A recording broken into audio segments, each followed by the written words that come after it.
¿Qué desea? Tenemos un invitado. ¿Y entonces? Dios mío. Lo salude, que lo presente, no Pero sea tan ella inventa sus odioso. cosas y entonces... No lo quiere Ay, saludar, ¿es enemigo suyo también? ¿también? No No sé. sabía. No lo sabía, no Bueno, lo invente eso. presento, pues. Que usted sabe que eso está ahora a la orden del día. Sí. Que cuando uno emite un tuit se alborotan los enemigos. Bueno. Don Temido Valdía, buenos días, bienvenido. Buenos días, Flor, profesor Cabrera, buenos días a los amigos oyentes. Oiga, esta semana, en medio de tanta turbulencia, este país tan pequeño no deja de salir de turbulencia por una u otra razón. Pude ver y escuchar un video de Temido Valdía que es muy difícil decir que no invita o no llama a la reflexión. Fíjese, y digo que llama a la reflexión, estés en la ubicación política que quieras estar, ojo, de oposición, de gobierno, en ninguna, porque hay panameños que no necesariamente tienen por qué adoptar una posición política frente a la situación del país. Pero es una reflexión que hizo, oye, espérate, yo estoy aquí, yo vivo aquí nací, aquí están mis hijos, o sea, y yo qué, voy a permanecer sin hacer ni decir nada. ¿Qué es lo que hace que el movimiento Nueva República y Temido Valdía en este sentido se hayan pronunciado de esta manera esta semana? Es fácil, profesor Cabrera, Flor, amigos oyentes. El movimiento Nueva República es un movimiento cívico-político preocupado por los problemas del país y especialmente por el futuro del país. ¿Qué nos lleva a hacer estas reflexiones y en lo particular a hacer este video llamando la atención a todos los compatriotas? Bueno, en primer lugar es que nos estamos jugando el futuro del país. Yo creo que nadie duda que el país no va por buen camino. Y no va por buen camino por culpa de la corrupción, por culpa de los corruptos, por culpa de los malos políticos, por culpa de las malas prácticas en el manejo del Estado. Y obviamente eso nos lleva a muchos panameños a no ser muy optimistas sobre el futuro de Panamá. Entonces nos preocupamos. Y lo que busca el video es un poco tocar la fibra y la sensibilidad de los panameños sobre la base de que el país no va por buen camino por culpa de la corrupción y por culpa de esos políticos que desde el poder, desde la Asamblea de Diputados, no están llevando el país por el camino correcto. Entonces, lo que llama un poco a la reflexión, así como disfrutamos y aplaudimos y gritamos y saltamos y celebramos el triunfo de Panamá en el juego del Rommel Fernández frente a los Estados Unidos, asimismo debemos preocuparnos por los temas del país y con ese fervor patriótico y con ese amor patriótico y con esas ganas con que celebramos el triunfo. Imagínense si esas 20.000 personas o más de 20.000 personas en el estadio y los millones de personas de su casa viendo el juego y celebrando igualmente, nos fuéramos todos a la calle a protestar por las cosas que nos interesan, por las cosas que nos definen el futuro como país. Definitivamente que cambiarán mucho las cosas. No hay nada que le tenga más miedo a un político corrupto que a un pueblo enojado. Pero la gente no termina de enojar, Temi. No, la gente sí está enojada, Flor. Yo creo que la gente está enojada, pero aquí hay un elemento que creo que es el elemento que no permite que nos unamos como debe ser. Hay mucha desconfianza de todo mundo contra todo el mundo. A veces no creemos ni nosotros mismos, a veces ni entre los amigos nos creemos, a veces ni entre miembros de una misma agrupación, una misma asociación. Ha llegado el nivel de desconfianza a ser tan grande en el país, tan grande, que ya no creemos en nada ni en nadie, y eso sí es peligroso para el país. Tenemos que comenzar a creer. En Panamá no todos los políticos son malos. Desgraciadamente, los que nos han gobernado, especialmente en los últimos años, no son un buen ejemplo de la clase política que merecemos en el país. Son pésimos ejemplos para el país. Pero el país tiene que seguir adelante y el país tiene que comenzar a reflexionar sobre el futuro que tenemos y la clase de político que vamos a elegir hacia el 2024, porque si no, entonces sí, vamos a lamentarnos después y vamos a decir por qué no tomamos el papel que debimos tomar en su momento y protestar. Yo conozco a cientos de venezolanos, pero a cientos, que han dicho, después que tuvieron que salir del país, porque han salido 5 millones de personas de Venezuela, ¿por qué no hicimos lo que teníamos que hacer cuando estábamos allá? Y se arrepienten. Y yo no quiero que nos pase eso en Panamá. Sí. El asunto parece que, a diferencia de otras épocas, como dice Flor, sí, de pronto sí, puede que la gente sí esté molesta, pero como que está haciendo falta un clic para que la gente termine de reaccionar. Bueno, usted se recuerda en la época del 80, bueno, Flor no se va a acordar porque es muy joven, pero en la época del 80, y nosotros que éramos muy jóvenes reclamábamos y cuestionábamos la dictadura militar. Y a pesar de que hubo un fraude en las elecciones de 1984, faltaba ese clic, y en la elección del 84 participó uno de los líderes históricos más grandes del país, como fue Arnulfo Arias, y seguía faltando el clic, y el clic lo dio en su momento dos elementos fundamentales para que hubiese ese clic: las declaraciones del coronel Díaz Herrera, de que dentro de la institución en ese tiempo Fuerza de Defensa declaró que era verdad lo que estaba pasando, las denuncias que se hacían desde la ciudadanía, que eran totalmente ciertas, y dio detalles de eso. Y después viene la decapitación del médico Hugo Espadafora. Esos dos elementos hicieron un clic para que la población despertara. Yo sí creo que la población, y yo me doy cuenta en todos los niveles sociales, el nivel de enojo y de rabia que hay, porque la gente ya entiende que la corrupción le perjudica totalmente, porque la corrupción es la que impide que haya buenas calles en su comunidad. La corrupción es la que impide de que no haya los servicios públicos adecuados, sobre todo lo que da el Estado en su área, en su comunidad. La población entiende que la corrupción evite que no haya buenas escuelas y mejores tecnologías para sus hijos en las escuelas públicas de este país. Creo que la gente lo entiende perfectamente.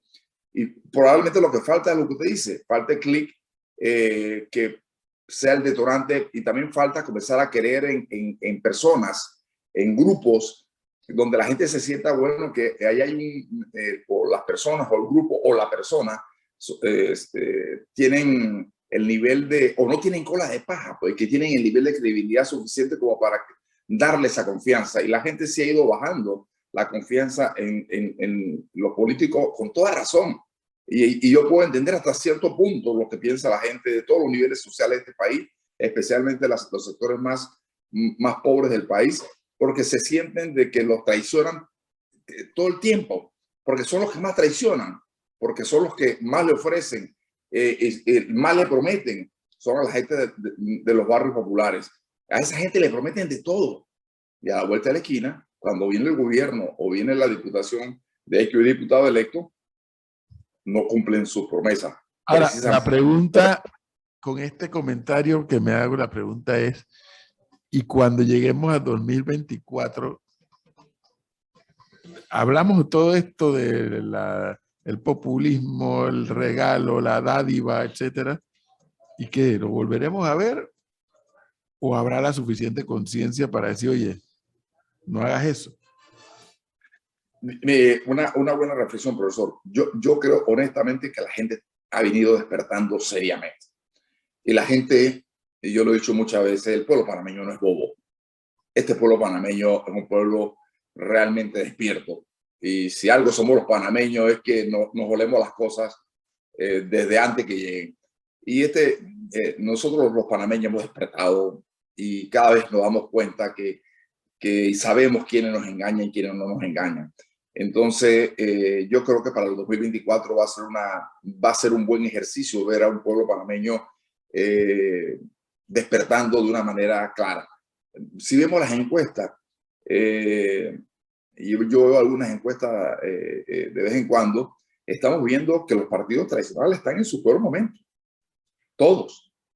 El PRD, el Cambio Democrático, el Partido Panameñista, están en su peor momento, y todos los partidos políticos están en una situación difícil porque la gente no está creyendo. Entonces, eso es bueno por un lado, pero es malo por el otro, porque los partidos deben ser los artífices de la democracia, pero si los partidos no se modernizan, Si los partidos tienen dirigencias corruptas, entonces van a tener el rechazo de la población. Y recordemos algo, que en toda América Latina, y esto es una reflexión para los dirigentes de los partidos políticos, han desaparecido los partidos tradicionales. En Costa Rica ya no existe o existen mínimas expresiones de lo que fueron los partidos políticos que dominaron la vida política en el siglo pasado. Igual en Colombia, en Venezuela, está pasando en Chile, ha pasado en Ecuador, ha pasado en Perú, ha pasado básicamente en toda América Latina e incluso está pasando en algunos países europeos, un nuevo fenómeno. Y ¿por qué no puede pasar en Panamá? Salvo que los partidos decidan realmente hacer una reestructuración interna, una introspección realmente interna y darse cuenta de que o cambian el rumbo o les va a pasar lo que le pasó a otros partidos de América Latina que eran poderosos, desaparecen. Pero puede pasar todo eso, Temi, y la gente puede despertar, pero eso no va a ser sostenible en el tiempo si a la gente no la educamos y vemos que la educación es lo último en lo que piensan las autoridades de educación, las autoridades de gobierno y menos los políticos. Bueno, es que aquí hay dos elementos que se conjugan, Flor, y dos elementos muy importantes para que vayamos creciendo como sociedad, como país, y vayamos saliendo de la pobreza. Necesitamos que conjugar dos elementos muy importantes. Y usted acaba de decir primero, la educación. Creo que es hora ya que un próximo gobierno le dedique como eje fundamental de su gestión gubernamental un papel a la educación, transformarla, hacerla moderna, tecnológica. Yo sueño, por ejemplo, con los colegios tecnológicos del país. Si mi hermano tuviera, yo creara 10 colegios tecnológicos del país y becáramos a esos niños desde que vienen desde la escuela primaria, a los mejores alumnos. Y cuando lleguen a secundaria, esos 10 colegios tecnológicos nos permitiría tener a los mejores alumnos del país, de los colegios públicos de este país, públicos, y becarlos cuando llegan a estos colegios tecnológicos. Y de ahí becarlos cuando vayan a la universidad con el compromiso de volver a darle el servicio a Panamá. ¿Usted se imagina lo que eso significaría graduar 4.000, 5.000 estudiantes por año desde el punto de vista de la tecnología, hacia dónde va el mundo? Y después que vengan a prestar servicio a Panamá, en 20, 25 años tenemos miles y miles de profesionales de primer nivel en el mundo dándole el servicio a Panamá. Pero hay un elemento muy fundamental al señalado por usted, Flor, con el tema de la educación, que estoy totalmente de acuerdo, es una base, y ustedes mismos, Edwin y Flor, han venido desde hace años insistiendo en el tema educativo. Ustedes se han convertido en parte de los pilares de cualquier radiocomunicador de este país hablando de la educación y le han invertido tiempo a este tema con foros, con entrevistas hacia dónde debe ir la educación panameña. Pero hay otro elemento fundamental, participación ciudadana. Hay que empoderar a la gente tiene que sentirse que ellos tienen el poder y eso significa que hay que empoderar a la gente y la gente tiene que entender que ella se puede empoderar dándole los mecanismos de participación ciudadana suficiente para que ella se sienta que el día de mañana ella puede sacar un representante de corregimiento, a un diputado, a un alcalde que no cumple con sus funciones, de que ellos pueden hacer cabildos abiertos o hacer votaciones dentro de su comunidad y eso tenemos que permitir los espacios necesarios para que ellos puedan de una manera contundente hacerse sentir cuando tienen autoridades que traicionan lo prometido. Y yo creo que ahí está la base de esto, educación y empoderamiento de la población. Si tenemos eso, este país va a ser diferente. Este país le falta poquito. Tenemos que salir de los corruptos. La corrupción es un cáncer terrible para el desarrollo de un país. Y después educación y empoderamiento ciudadano. Si logramos esas tres cosas y un gobierno realmente capacitado para dirigir los destinos del país, estoy seguro que este país va a volar y a volar de verdad. Bueno, el reto está planteado, por un lado para el movimiento Nueva República, pero por otro lado para que este tipo de mensajes no caigan en saco roto, muy por el contrario, caigan en oídos y en mentes de los panameños de la importancia de producir ese cambio que todo el mundo habla del cambio, pero poca gente se quiere comprometer con producir ese cambio. Exacto. Ahí está la clave de esta historia. Don Temío Valdía, muchas gracias, muy amable. Edwin, quería hacer una pequeña reflexión sobre el tema de las reformas electorales. Sí, claro. Creo que esto es un punto fundamental donde también el país se juega su futuro. Y hay un debate en la Asamblea en este momento. Tengo entendido que hay dos posiciones de los diputados, algún sector que quiere impulsar las reformas para que sean aprobadas lo más rápido posible entre esta y la próxima semana, y hay otro sector que quiere llevarla hasta el 30 de octubre, porque ahí se van de vacaciones y las aprobarían para evitar las protestas ciudadanas. Yo creo que lo que transcurre, de lo que falta para transcurrir en el mes de octubre, la ciudadana tiene que hacerse sentir cada vez más, porque de lo que pase con la ley de las reformas electorales va a depender en gran medida el futuro del país. Y no nos damos cuenta de que estas leyes, si no nos involucramos, puede ser hacerse el traje a la medida que yo siempre he hablado, que se están haciendo los diputados para reelegirse mediante un sistema que les permite reelegirse y que permite hacer la trampa en el 2024. Esto es una reflexión que quiero dejar en la población. No perdamos de vista las reformas electorales, porque de ahí nace, puede ser el elemento fundamental para cambiar a Panamá o, lamentablemente, para seguir en este camino que nos puede llevar hacia el abismo. Y quiero hacer esa reflexión. Proteste, no sé si con uno o con otro grupo, con los que están manifestándose, con la gente que está llamando, pero proteste.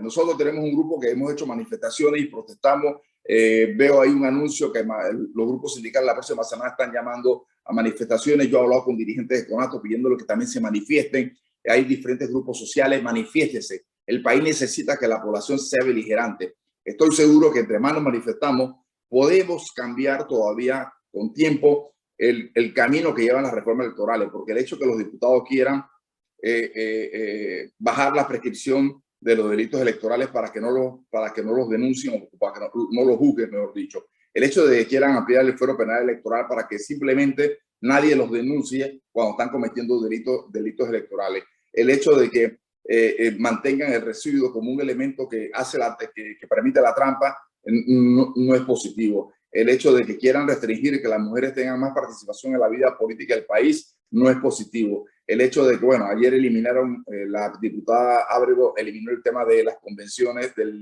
llamamiento de convenciones extraordinarias sin el permiso del Tribunal Electoral. Creo que en parte así por la presión que hay. Ahora los magistrados quieren introducir el método de Hunt, que es un método un poquito más, no es el método quizás el más adecuado, pero creo que es un poquito mejor que el que tenemos y que se aplica en gran parte de América Latina, especialmente en Costa Rica. Y es un método que nos tomaría un rato explicarlo, pero que creo que puede ser un método de elección de diputados un poco más transparente de lo que es actualmente el método de cociente, medio cociente y residuo. Y mi último llamado al pueblo, por favor, pueblo panameño, no estamos jugando el futuro del país. No hagamos de la vista gorda un tema que nos corresponde a todos y nos afecta a todos. Lo que hoy termine siendo la ley de reformas electorales, ¿será mañana la oportunidad de cambiar el país o será la oportunidad de continuar como estamos hoy en día y de la cual la mayoría de los panameños estamos desacuerdos? Gracias, Temi. Gracias, muy Nos amable. vemos pronto. Muchas gracias.